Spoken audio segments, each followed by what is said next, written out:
तकरीबन जो शख्स भी पहली दफ़ा उम्रे पर जाता है उसके माइंड में ये लाजमी क्वेश्चन होता है। मुझे तो बहुत सारे लोगों ने क्वेश्चन किया है कि हम उम्रे पर कितने पैसे लेकर जाएं, कितने रियाल हम उम्रा वीज़ा पर जाने के लिए लेकर जाएं कि हमारा वहाँ पे एक्सपेंस कवर हो सके।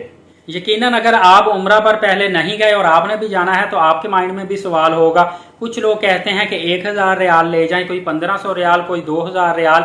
तो आप कंफ्यूजन का शिकार होते हैं कि आखिर हमें कितनी अमाउंट लेकर जानी चाहिए कि हमें वहाँ पे कोई परेशानी, कोई मुश्किल पेश ना आए। तो सबसे पहले तो मैं आपको बताता चलूँ जो एक कॉमन सी बात है कि आप अपनी हैसियत, अपनी इस्तात, अपनी जेब के मुताबिक आप अमाउंट जितनी चाहे लेकर जा सकते हैं। लेकिन इससे पहले एक बात का आपने खास ख्याल रखना है कि कुछ लोग उम्रा पैकेज जो हासिल करते हैं उसमें ट्रांसपोर्ट नहीं लेते कि हम अपनी मर्जी से वहाँ ट्रांसपोर्ट इस्तेमाल करेंगे। कुछ लोग ऐसा करते हैं कि होटल बुकिंग नहीं करवाते कि हम अपनी मर्जी से वहाँ पे होटल बुकिंग करवाएंगे। कुछ इस तरह की छोटी छोटी गलतियां ऐसी कर बैठते हैं कि जिसकी वजह से उनका जो बजट ट्रैवल होता है वो एक्सपेंड हो जाता है और उनका एक्सपेंस बहुत ज़्यादा हो जाता है। जहां वो सस्ते में उम्रा अदायगी करना चाहते हैं वहां बहुत ज़्यादा उनका खर्चा आ जाता है।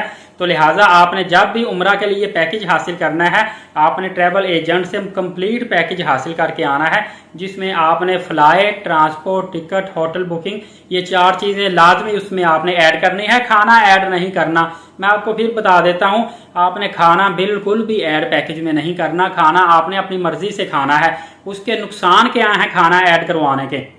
एक तो ये नुकसान होगा कि खाना आपको अपनी मर्जी का नहीं मिलेगा, जो उनका मेन्यू होगा उसके मुताबिक ही आपको खाना देंगे। अक्सर मैंने दोस्तों को देखा है कि उनकी मर्जी का खाना नहीं उनको मिलता। उसके बाद क्या होता है कि वो खुद अपने पास से परचेज करके खाना ले रहे होते हैं तो उनकी कॉस्ट तो फिर उधर ही चलेगी। दूसरा ये नुकसान होता है कि सम टाइम आप हरम शरीफ में होते हैं, कहीं ज़ियारात पे गए होते हैं, कहीं आगे पीछे घूमने या शॉपिंग करने गए होते हैं, तो उस दौरान खाने का टाइम जो उन्होंने रखा है वो हो जाता है। लिहाजा आपका खाना वहीं पड़ा ठंडा हो जाता है, खाने के काबिल नहीं रहता, आपका वेट कोई भी नहीं करता। क्योंकि ग्रुपिंग की सूरत में तो लोग होते हैं और खाने का मेन्यू 50-50 लोगों का या 20-20 लोगों का इकट्ठा होता है। लिहाजा आपका खाना पड़ा रहेगा, ठंडा हो जाएगा, फिर आप अपनी मर्जी से अपनी पॉकेट से परचेज करेंगे। तो इसीलिए इन चीज़ों का लॉस है। लिहाजा जब भी आप लोग उम्रा पर जाते हैं आपने खाना हमेशा अपनी मर्जी से ही खाना होता है। आप कहीं ज़ियारात में जा रहे हैं, कहीं भी जा रहे हैं तो आप वहाँ पे करीबी होटल से खाना खा सकते हैं। हाँ, अलबत्ता अगर आप चाहते हैं कि आपका खाने के अखराजात कम आएँ तो जैसा कि आपको पता है कि 7-8 रियाल में सब्ज़ी मिल जाती है और अगर आप चिकन लेना चाहते हैं तो 12 से 15 रियाल में आपको मिल जाता है। 3 रोटियाँ इसके साथ एक सालन के साथ आपको मुफ्त में देते हैं। काफ़ी बड़ी रोटियाँ होती हैं। तो अगर आप 2 लोग हैं तो 2 पर्सन के लिए एक खाना काफ़ी होता है। तो आप 2 दोस्त कोई भी उधर मिल जाए, मिल के खाना खाते जाएंगे तो आपका एक्सपेंस कम आता है। या आपके फैमिली मेम्बर में से अगर कोई साथ गया हुआ है फिर आपको फ़ायदा है इकट्ठा मिल के खाना खाने का। इंडिविजुअली आप खाना लेंगे वहाँ से वो आपको थोड़ा सा एक्सपेंसिव पड़ेगा, फिर भी ज़्यादा एक्सपेंसिव नहीं होता। और एक और आपको सजेशन देता चलूँ, आपने खजूरें लाजमी जाते ही साथ रखनी है। चाहे आप मक्का पाक में हैं चाहे मदीना शरीफ में हैं, आपने जाते ही खजूरें लाजमी अच्छी क्वालिटी की ले लेनी है। डेली आप नाश्ते में, खाने में खजूरों का लाजमी इस्तेमाल करें। उससे एक तो आपको स्ट्रेंथ मिलती है, एक आप कहीं भी ज़ियारात पे जाते हैं, गारे सौर, गारे हिरा में जाते हैं, कहीं भी और आप घूमते फिरते हैं तो आपको ताकत मिलती है, एनर्जी मिलती है और आपको थकावट और भूख ज़्यादा महसूस नहीं होती। इसके अलावा ये इंसानी सेहत के लिए भी खजूरें बहुत ज़्यादा फ़ायदेमंद होती है। लिहाजा जितना हो सके आप मक्का और मदीना पाक में रहते हुए खजूरों का इस्तेमाल लाजमी करें और साथ अपने होम कंट्री में इंडिया या पाकिस्तान जहाँ से भी हैं लेकर भी आया करें। और इसी तरह होटल के हवाले से आपको बताता चलूँ कि जिन लोगों की यही कोशिश होती है कि हमने होटल अपनी मर्जी का आके ही लेना है, जिनको ट्रैवल एजेंट गलत बयानी करते हैं, 400-500 मीटर पे होटल बताते हैं और 800-900 मीटर पे होटल होता है।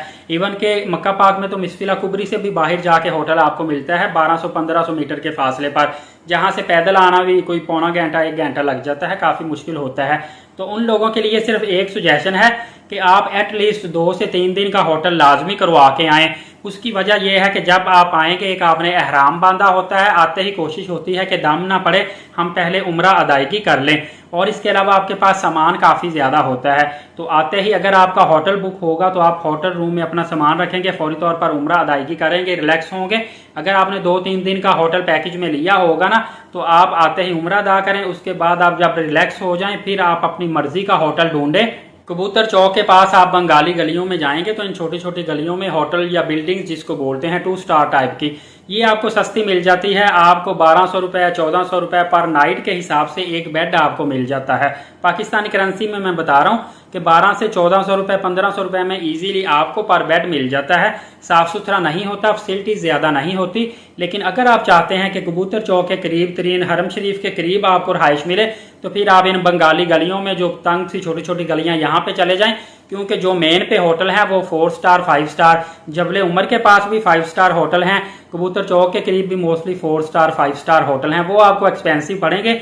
उनका तकरीबन आपको 15,000 से लेकर 38,000 रुपीज़ में एक दिन के लिए आपको रहाइश मिलती है, प्लस इसके साथ टैक्स एक्स्ट्रा होता है, तो वो आपको काफ़ी ज़्यादा एक्सपेंसिव पड़ जाता है। इसी तरह ही अगर आप मक्का टावर के अंदर, मक्का क्लाक के अंदर अगर होटल लेते हैं, मक्का क्लाक में आपको बताता चलूं जो 6 फ्लोर है, टोटल 6 फ्लोर हैं, 6 फ्लोर पे आपको होटल रूम नहीं मिलेगा, वहां पे तमाम के तमाम विलाज होते हैं। वो भी विलाज काफ़ी ज़्यादा एक्सपेंसिव है, तकरीबन 40,000 पर डे के हिसाब से या पर नाइट बोल लें, प्लस आपको टैक्स पड़ेगा। अगर आप रूम लेते हैं तो वो आपको $250 पर नाइट के हिसाब से रूम मिलता है, प्लस टैक्स आपको पड़ता है, काफ़ी ज़्यादा एक्सपेंसिव हो जाता है। तकरीबन 80-90,000 पाकिस्तानी रुपये में आपको पर नाइट के हिसाब से वो होटल पड़ता है। तो वो तो जो अफोर्ड कर सकते हैं या बिजनेसमैन हैं वो ले सकते हैं, जो रॉयल फैमिलीज हैं। यहाँ पे मैं आपको एक और चीज़ बताता चलूँ, अगर आप शॉपिंग करना चाहते हैं तो आपको सस्ती शॉपिंग एज़ कम्पेयर टू मक्का पाक, आपको मदीना पाक में शॉपिंग सस्ती पड़ेगी। दूसरा, आप कहीं से भी शॉपिंग करते हैं तो आपने मेन फ्रंट पे जो शॉप होती हैं, जैसे पाकिस्तान में भी आप किसी अच्छी लोकेशन की शॉप पे जाएंगे, चीज़ वही पड़ी होती है, एक्सपेंसिव होती है। मैं जब दुबई में गया था तो दुबई में आम जो डेरा दुबई, नाइफ रोड या इस तरह के डिफरेंट जगहों पे जब मैंने एक चीज़ खरीदी थी या ड्रिंक खरीदा था तो वो चीज़ मुझे पड़ रही थी 2 दिरहम की, और वही जब मैं दुबई मॉल के अंदर गया तो वो 7 से 8 दिरहम की पड़ रही थी। तो वो लोकेशन का और रेंट का फ़र्क पड़ जाता है। इसलिए आप पूरी दुनिया में कहीं भी घूमते हैं, आपने कोशिश करनी है कि आप थोड़ा सा बैकवर्ड एरियाज में चले जाएं, वही चीज़ आपको सस्ती मिल जाती है। इसी तरह कुल्लू शई वाहिद, कुल्लू शई खमसा, कुल्लू शई 1 to 10, इस तरह की काफ़ी ज़्यादा स्टोर्स बने होते हैं, छोटी छोटी दुकानें होती हैं, शॉप्स बनी होती है। इनको एक्सप्लोर किया करें। इनके अंदर आपको तस्बीह, टोपी, रुमाल, जो भी चीज़ें आपको चाहिए होती हैं एज ए गिफ्टिंग के तौर पे या अपनी परचेजिंग के लिए या बच्चों के लिए खिलौने चाहिए, ये सारी चीज़ें आपको वहाँ से काफ़ी ज़्यादा सस्ती मिल जाती है। तो आपने ये नहीं करना कि आप अब मेन एक रोड से शारा हिजरा या शारा इब्राहिम खलील पे जा रहे हैं तो यहाँ से जो भी शॉप आपको फ्रंट पे नजर आ रही वहां से आप चीजें पूछना शुरू कर दें और खरीदें। बजट ट्रैवल करना है तो थोड़ा सा आपको हट के मार्केट से पीछे जाना पड़ेगा, आपको चीज वहां पे सस्ती मिलेगी। लेकिन एक चीज़ आपको मैं सुजेस्ट करता हूं कि खाने पीने के हवाले से आपने अगर मक्का या मदीना शरीफ में जाना है तो अल बैग को लाजमी ट्राई करना है। अल बैग का आपको मील इतना बेहतरीन मिलेगा। रश बहुत ज़्यादा होता है, नमाज के टाइम पे रश कम होता है, अदरवाइज आपको 1-1 घंटा लाइन में लगना पड़ता है। लेकिन आप एक दफ़ा अल बैग को लाजमी ट्राई कीजिएगा, बहुत बेहतरीन है। इसी तरह आप अगर मदीना शरीफ में जाते हैं तो वहाँ आपको बंगाली महल्ले से काफ़ी ज़्यादा सस्ती शॉपिंग भी मिलती है, खाने भी मिलते हैं। और मस्जिद बिलाल जो है 5-7 मिनट के फासले पर है मस्जिद नबी शरीफ से, वहाँ पे भी आप जाएंगे तो वहाँ पे आपको होटल भी सस्ते मिलते हैं। तकरीबन आपको एक पूरा रूम 130-120 रियाल में मिल जाता है नॉर्मल दिनों में। वो अलग बात है कि जब रश होता है, मिसाल के तौर पर रमज़ानुल मुबारक में या हज के मौके पे या 12 रबीउल अव्वल, इन दिनों में थोड़ा सा इसका फेयर ज़्यादा हो जाता है। अदरवाइज 120-130 रियाल में आपको पूरे का पूरा रूम मिल जाएगा मस्जिद बिलाल के करीब जो होटल है। और एक रूम के अंदर कुछ रूम में 3 बेड लगे होते हैं, कुछ में 4, कुछ में 5। हम कह सकते हैं कि 3 से 5 बेड पर मुश्तमिल रूम होता है। आप एक दफ़ा एक्सप्लोर कर लेंगे तो आपको इजी रहेगा। और इसके साथ ही पाकिस्तानी और इंडियन खाने के बहुत सारे रेस्टोरेंट हैं जहां पे आपको हाई क्वालिटी लो प्राइस में खाना मिल जाता है। और साथ ही बहुत बड़ी मार्केट है शॉपिंग के हवाले से, यहाँ से भी आप सस्ती शॉपिंग कर सकते हैं, आपको बहुत मज़ा आएगा। और यहाँ पे कुछ लोग खजूर बाजार में चले जाते हैं, वहाँ से खजूरें खरीदते हैं, कुछ लोग जो बागों में चले जाते हैं वहाँ से ले आते हैं। ये तो आपकी प्रायोरिटी है, लेकिन बारगेनिंग यहाँ पे भी होती है।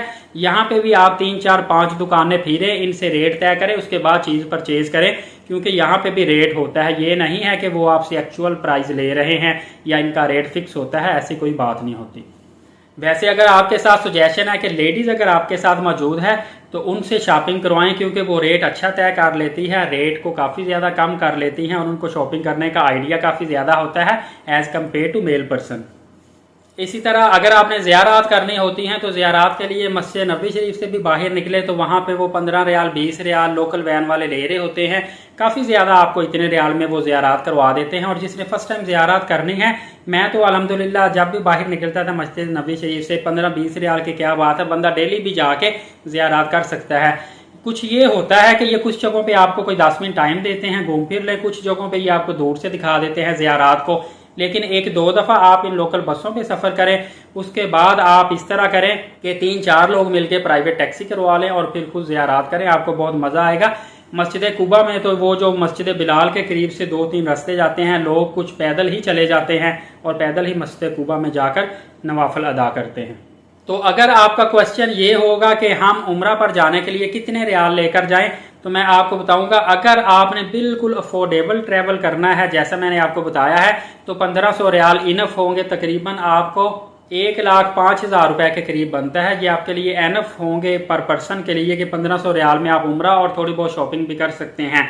अगर थोड़ा सा बेहतर करना चाहते हैं तो फिर आप 3000 से 3500 रियाल लेकर जाएं, लेकिन वो कुछ लोगों के लिए काफ़ी ज़्यादा बिग अमाउंट बन जाएगी। लेकिन जो अफोर्डेबल है वो तो 10,000 रियाल भी लेकर जा सकते हैं। एक दफ़ा मैं उम्रा पर गया था तो वहाँ पे मैंने एक फैमिली को देखा था जो हालिया उनकी एक लेडीज़ थी, रिटायर हुई थी और उनके पास जितनी भी रिटायरमेंट थी वो पूरी की पूरी उन्होंने उम्रा के दौरान शॉपिंग पे लगा दी थी। तकरीबन 15 से 20 लाख रुपए था। तो ये आपकी इस्तिताअत है, आप जितना चाहते हैं वहाँ पे खर्च करें, लेकिन अपनी जेब के मुताबिक आप खर्च करें। उम्मीद है ये वीडियो में बहुत सारी नई मालूमात थी, आपके नॉलेज में बहुत ज़्यादा इजाफा हुआ होगा। मज़ीद मालूमाती वीडियो देखने के लिए जो भी नए हैं चैनल को सब्सक्राइब रखें, वीडियो को शेयर करें। मैं इंशाल्लाह नई से नई मालूमात आप तक लेकर आता रहूँगा। तब तक के लिए एलीट साकिब फेसबुक और यूट्यूब चैनल को इजाज़त दे दीजिए। बहुत शुक्रिया। अल्लाह हाफिज़।